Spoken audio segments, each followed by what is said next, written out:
Comment créer une entreprise rentable? En 3 étapes. Bonjour, je m'appelle Stéphane et si vous cherchez à créer votre business en ligne de 0 et 100 €, bienvenue sur cette chaîne qui travaille à domicile. Abonnez-vous et cliquez sur cette petite clochette de notification qui vous permettra de ne rien louper. Argent ou temps? Ah bah il y a un choix à faire, c'est difficilement les deux en général. Alors par exemple, si vous n'avez pas d'argent, il va falloir investir sur votre temps, à y mettre du temps, commencer à chercher des vidéos gratuites, commencer à bidouiller par vous-même, faire des tests, savoir un peu comment ça marche. Et vous manquez des pièces du puzzle, vous le saurez peut-être même jamais. Alors que pendant ce temps-là, c'est pas juste, mais c'est comme ça. Celui qui a de l'argent, lui, il va avancer, il va se former, il va faire ce qu'il faut, il va mettre tout ce qu'il faut en place, il va gagner de l'argent beaucoup plus vite que vous, pendant ce temps-là. Vous serez le nez dans le moteur. C'est pas juste, je sais bien.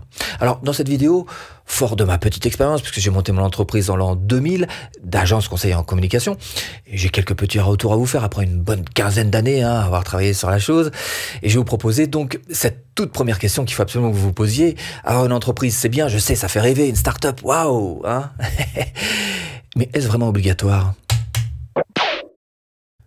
Étape 1, première chose, je vais vous poser 2-3 petites questions qui vous aider un peu à éclaircir l'horizon. Ce sont des questions que vous devez vous poser avant de passer à l'action. 1. Trouver une idée originale, C'est pas une bonne idée du tout, Non, alors, trouver une idée rentable, ça c'est mieux. Et là, vous allez voir qu'il y a 90% des idées rentables qui existent déjà. Donc, vous allez pouvoir vous appuyer sur quelque chose qui existe déjà. Ça, c'est déjà beaucoup plus solide. 2. La validation. Alors d'abord, la validation de votre produit, savoir si oui ou non il y a un besoin pour ça. Parce que si jamais vous cherchez à vendre des chauffages à Tahiti, ça va pas marcher du tout. Bon, et puis il y a la validation aussi vis-à-vis des autres. Alors, vous pouvez vous appuyer sur ce que vous avez. Peut-être que vous avez une mailing list, auquel cas, vous envoyez juste un sondage auprès de votre liste. Mais si vous n'avez rien de tout ça, vous pouvez faire un petit tour par exemple sur Amazon et vous allez voir si oui ou non il y a des e-books qui parlent du sujet que vous avez choisi. 3. Le positionnement. Pars pas, savoir c'est simple. Première chose, il faut absolument que vous ayez un message qui soit clair.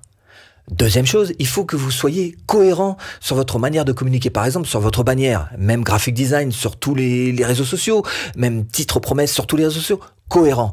Et puis troisième chose qui est importante, c'est de véhiculer l'idée à votre manière, pas faire un truc qui ressemble un peu à ce que fait Bidule ou un peu à ce que fait machin. Non, votre manière. Deuxième étape, pour créer votre entreprise rentable, je vous invite à suivre le chemin du freelancer. Oui, je sais, c'est pas très glamour. Vous préfériez certainement que je vous dise, hey, montez votre entreprise, allez-y, hey. Mais en fait, non. Le mieux, c'est quand même de passer par, encore une fois, le chemin du freelancer, parce que là, vous allez vous faire une véritable expérience. Alors, pas de mépris, vous allez apprendre plein de choses en devenant d'abord freelancer. 1. Vous allez apprendre la liberté. Fini. Un peu de patron derrière pour vous fliquer. Alors, c'est vous qui allez vous débrouiller tout seul pour absolument tout, votre organisation générale, les horaires, etc. 2. La flexibilité. Va falloir apprendre la flexibilité, la souplesse même carrément, le grand écart facial entre d'un côté, sur le pied droit, vous allez avoir les clients, puis de l'autre, sur le pied gauche, ça va être les fournisseurs. 3. Apprendre à s'ouvrir pour découvrir, à s'ouvrir pour emmagasiner de l'expérience, et puis à s'ouvrir aussi pour essayer d'être un petit peu plus humble vis-à-vis de notre propre savoir. Parce qu'en fait, moi ce que je vous recommande avant tout, c'est d'essayer de repousser au maximum le moment où vous allez passer en entreprise, parce que là ça change tout, vous allez voir que c'est avec un sac sur le dos que vous allez courir votre marathon. Bon, et puis arrive un moment où on peut plus reculer, faut y aller, faut passer en entreprise, et j'espère qu'elle sera rentable. Normalement, vous avez fait ce qu'il fallait avant pour qu'elle le soit, parce que vous avez 3 atouts dans votre jeu. Le premier, c'est que vous connaissez un petit peu votre marché, vous avez bossé déjà en tant que freelancer. 2, vous connaissez bien vos clients, pour avoir beaucoup discuté avec eux. 3, vous avez déjà quelques bonnes pistes pour ce qui est des fournisseurs. Ce sont autant d'atouts pour vous. Mais ça va pas suffire.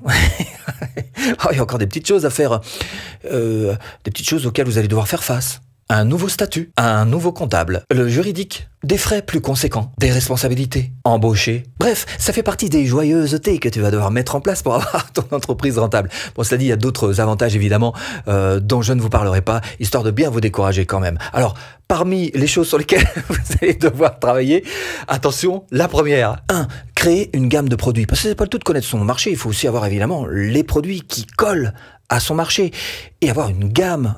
Alors, stratégie la plus classique, c'est de commencer par un petit produit. Voilà, vous faites un petit produit d'entrée de gamme qui va permettre donc à vos clients petit à petit d'avancer en gamme, de monter en gamme. Par exemple, sur mes formations, j'ai des formations starter, j'ai des formations turbo, et puis j'ai des packs de formation. 2, il va falloir proposer des bons prix. Et souvent, quand on commence, qu'est-ce qui se passe? On a tendance à mettre un petit peu bas, hein, parce que voilà, on a peur de faire trop cher. On est quelquefois même un peu touché par le syndrome de l'imposteur. On n'ose pas. Alors, il y en a très peu qui, par contre, eux, au contraire, partent sur des prix disproportionnés. Ils se voient peut-être un petit peu plus beaux qu'ils ne le sont. Donc, à vous de trouver en fait le juste milieu, d'essayer de trouver ce juste équilibre que vous allez d'ailleurs, et c'est finalement la meilleure réponse que vous aurez, que vous allez pouvoir tester auprès de vos clients, et là, vous saurez un petit peu exactement où faut vous situer. Cela dit, il n'y a pas que les clients, hein, il y a aussi les fournisseurs. Et vis-à-vis des fournisseurs, vous pouvez vous permettre, là aussi, de négocier, de voir un petit peu ce que... Et tout se négocie pas forcément en argent. Vous pouvez négocier en temps, par exemple en délai de paiement. Hein, voilà, donc il y a plein de choses sur lesquelles vous pouvez... À vous de réfléchir sur quoi vous pourrez négocier vis-à-vis de vos fournisseurs. C'est pas tout. Alors, un petit mot quand même sur les prospects. Ça fait partie les plus grosses sociétés du monde entier font de la pub à la télévision. C'est pour continuer à trouver des prospects. Donc, ça va faire partie de votre travail que d'essayer de trouver des prospects. Et vis-à-vis de vos clients, la meilleure chose que vous puissiez faire, c'est tout simplement leur proposer régulièrement de nouveaux produits pour qu'ils reviennent consommer chez vous. 3.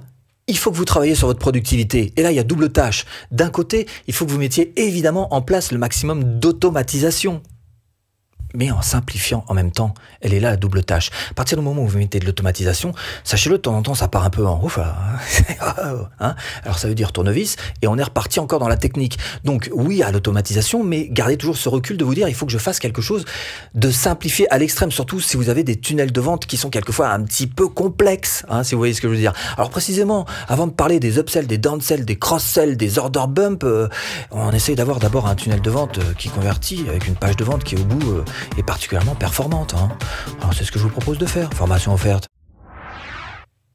Voilà, pour vendre de A à Z facilement. Bon, j'espère vous avoir un petit peu aiguillé dans cette botte de foin. Je vous dis à bientôt en vidéo.